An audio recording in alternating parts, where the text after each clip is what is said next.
Chapter 4 How the Gnome King Planned Revenge. The reason most people are bad is because they do not try to be good. Now, the Gnome King had never tried to be good, so he was very bad indeed. Having decided to conquer the land of Oz and to destroy the Emerald City and enslave all its people, King Roquat the Red kept planning ways to do this dreadful thing, and the more he planned, the more he believed he would be able to accomplish it. About the time Dorothy went to Ozma, the Gnome King called his chief steward to him and said, "Kaliko, I think I shall make you the general of my armies." "I think you won't," replied Kaliko positively. "Why not?" inquired the king, reaching for his scepter with the big sapphire. "Because I'm your chief steward and know nothing of warfare," said Kaliko, preparing to dodge if anything were thrown at him. "I manage all the affairs of your kingdom better than you could yourself, and you'll never find another steward as good as I am. But there are 100 gnomes better fitted to command your army, and your generals get thrown away so often that I have no desire to be one of them." "Oh, there is some truth in your remarks, Kaliko," remarked the king, deciding not to throw the scepter.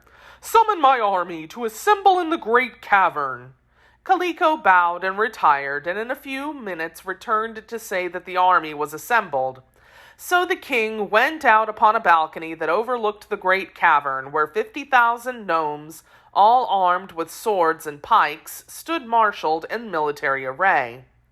When they were not required as soldiers, all these gnomes were metal workers and miners, and they had hammered so much at the forges and dug so hard with pick and shovel that they had acquired great muscular strength. They were strangely formed creatures, rather round and not very tall. Their toes were curly and their ears broad and flat.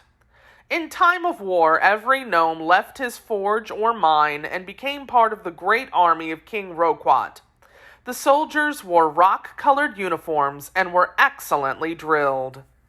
The king looked upon this tremendous army, which stood silently arrayed before him, and a cruel smile curled the corners of his mouth, for he saw that his legions were very powerful. Then he addressed them from the balcony, saying, "I have thrown away General Blug because he did not please me, so I want another general to command this army. Who is next in command?"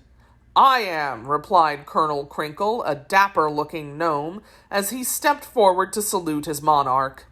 The king looked at him carefully and said, "I want you to march this army through an underground tunnel, which I am going to bore into the Emerald City of Oz. When you get there, I want you to conquer the Oz people, destroy them in their city, and bring all their gold and silver and precious stones back to my cavern.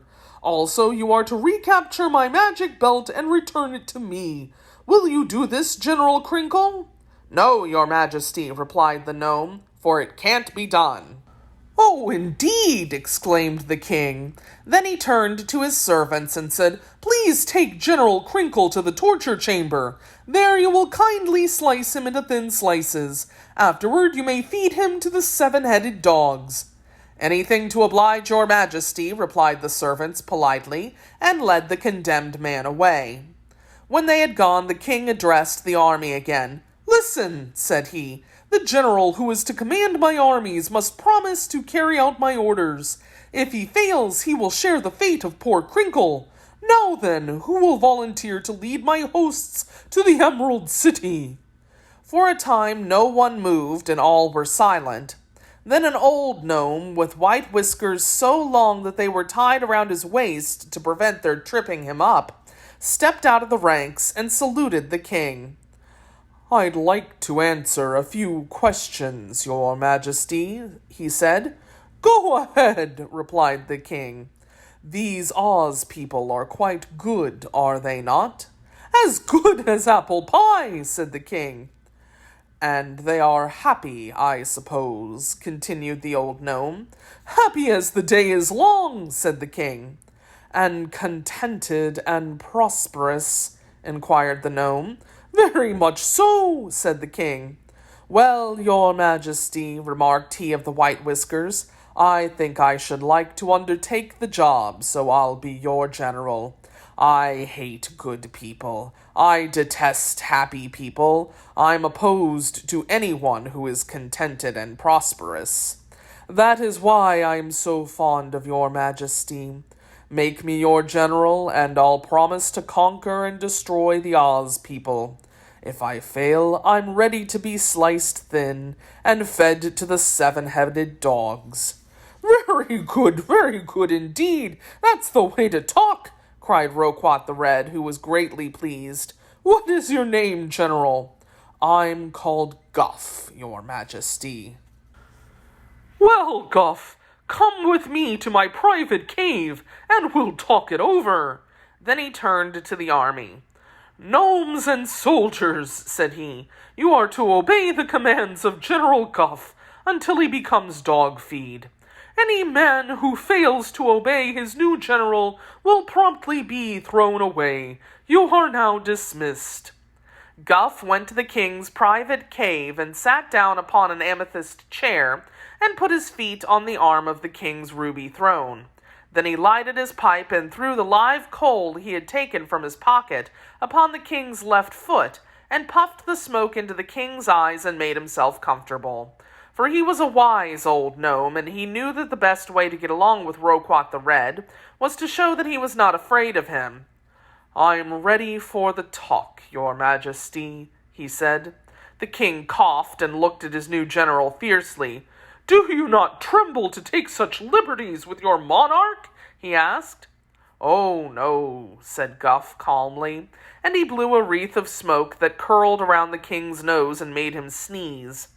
"You want to conquer the Emerald City, and I'm the only gnome in all your dominions who can conquer it. So you will be very careful not to hurt me until I've carried out your wishes. After that—" "Well, what then?" inquired the king.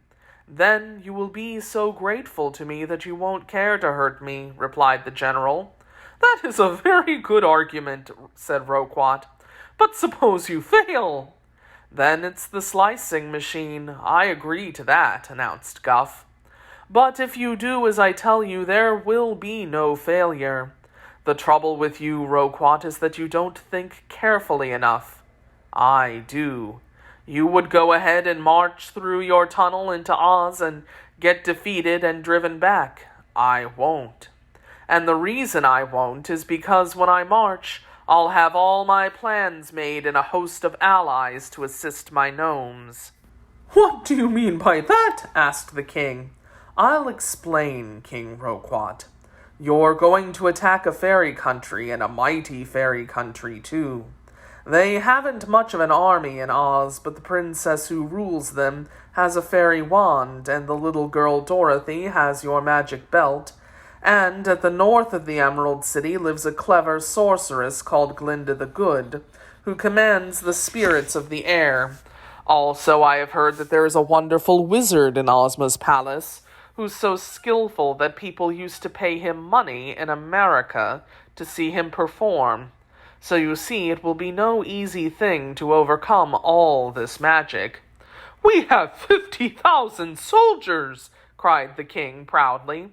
"Yes, but they are gnomes," remarked Guff, taking a silk handkerchief from the king's pocket and wiping his own pointed shoes with it. "Gnomes are immortals, but they are not strong on magic.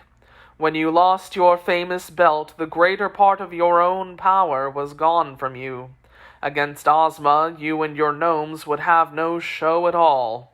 Roquat's eyes flashed angrily. "Then away you go to the slicing machine!" he cried. "Not yet," said the general, filling his pipe from the king's private tobacco pouch.